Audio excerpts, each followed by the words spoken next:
Gone too were the little golden-haired Balcombe girls, whose childishness had amused the Emperor of the Briars, and who, in their visits on their ponies, played havoc in the Longwood enclosure.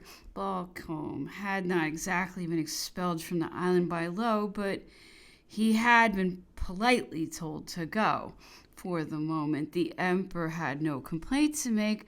Balcombe, who, as purveyor, had charge of provisioning of Longwood, was under obligation in consideration of a sum of £3,000 to take news to the family, send papers and books to Longwood, and to discharge various errands. He himself did not go to the continent, but rested satisfied with dispatching Mr. Holmes, the friend of O'Meara, the doctor, to receive the £3,000. So Balcombe, after previously deducting a little more than £1,000 for his share, referred to O'Meara regarding the destiny of the surplus, and the latter assumed the greater part of it as expenses, which he asserted later he had incurred at St. Helena on the continent and in London, but for which he gave few proofs. Upon his departure in March 1818, Balcombe promised he would return within 6 months, and it was with the firm intention of coming back after leave by the governor that the family embarked on March 15th, 1818. But letters intended for O'Meara, which arrived after the latter's expulsion, clearly showed that he was with the surgeon in getting manuscripts to London and in turning them to account. A post of treasurer in New South Wales deprived him of all likelihood of returning to St. Helena. The commissioners, too, were gone, at least those of them who might have been expected to prove tractable. Baron Sturmer on July 11th, 1818, and Count Bowman a little later on May 1820, but the latter had of late long absences, including a journey of nearly 6 months in Brazil. The Emperor had built up hopes on the commissioners, but from the very beginning he himself had precluded their visiting Longwood by requesting whether they brought letters from their sovereigns accrediting to him. Later, when he had adopted a less independent attitude, he still required that they should apply formally to the Grand Marshal if they wished to see him. Lowe had necessarily to oppose this step by every possible means in his power, and his instructions definitely obliged him to forbid the commissioners getting into communication with the Emperor.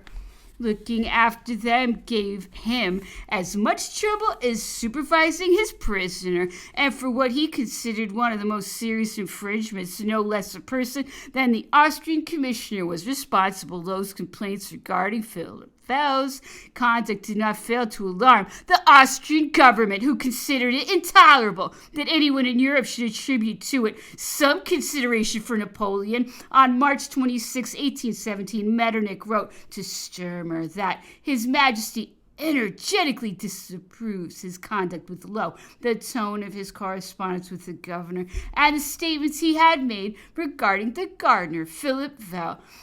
This same affair induced Metternich to propose to the Emperor of Austria on October 13th that Sturmer be recalled. The dispatch sent on November 29th did not reach its destination until June 8th, 1818, and Sturmer left St. Helena on July 11th. Actually, there was little with which to reproach him, since the only association he had with the officers at Longwood was that demanded by courtesy. And if in the depth of her heart Baroness Sturmer regarded the Emperor with a certain veneration, as Betsy Balcombe said, she had kept it so well to herself that Las Casas had immortalized her ingratitude, but there was no doubt about it, for she herself confessed it some 20 years later to Montbell, who vouches for it. We must, however, remember that at the time she was a countess and the wife of an ambassador, which separated her still more distantly from Las Casas. Meetings on the road and in public places, greetings and expressions of commonplace courtesy exchanged, the ceaseless anxiety he caused the Emperor that he would not take a hint and that he did not write to his government. These were the charges against Baron Sturmer. Count Bellman Rather than his Austrian colleague might have taken the initiative, his instructions gave him the power, and his temperament incited him to action. He might have desired to provide his court with details interesting to the Russian emperor and showing the advantage of his mission, especially anecdotes on the character of certain men or on the conception of certain strategic operations. There is no doubt that he overrated Emperor Alexander's curiosity, for if in 1815 the latter had actually believed he would derive some diversion from the emperor's captivity, he soon grew weary of it all and no longer cared about it. But if it is admitted that there were moments when he displayed some curiosity, he certainly never showed any compassion. At no time did Balmain infringe his orders to the extent of giving the captive hope of intervention by Emperor Alexander. This intercourse, even with the emperor's companions, never made such interesting reading as did that of Gorgo with St. Helena. The first serious steps were taken by Bertrand and Masson early in April. Gorgo had embarked on March 14th at Balmain, had recorded it in his dispatches dated April 10th, July 11th, and August 14th, in order to escape the indiscreet actions of the Frenchmen who, urged on by the emperor, literally hunted him when he was out walking, as well as to avoid the suspicious investigations of Lo. Balmain fled to Brazil in the hope that all would be calm upon his return, and it was lucky for him. He had given such proof of his integrity for, on September 25th, Lord Bathurst sent to Lord Castlereagh to be placed before the sovereigns and ministers assembled at Aix-la-Chapelle the copy of a letter Sir Hudson Lowe considers desirable to be sent to Count Balmain, taking exception to his conduct, in that he had learned that frequent interviews between Count Balmain and the members of General Bonaparte's suite had adversely affected the Count's opinion.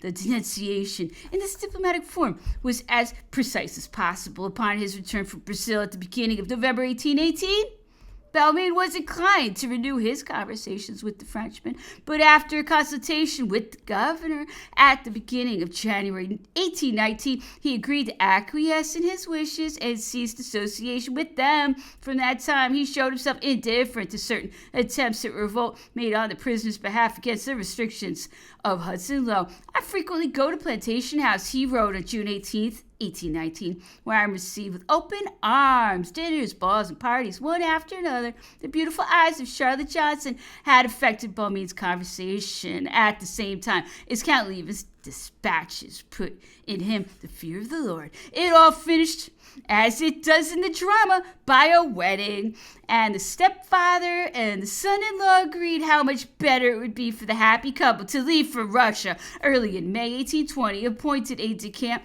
to the emperor in recognition of his services. Balmain enjoyed the favors of his sovereign until his retirement in 1837. He died in 1848.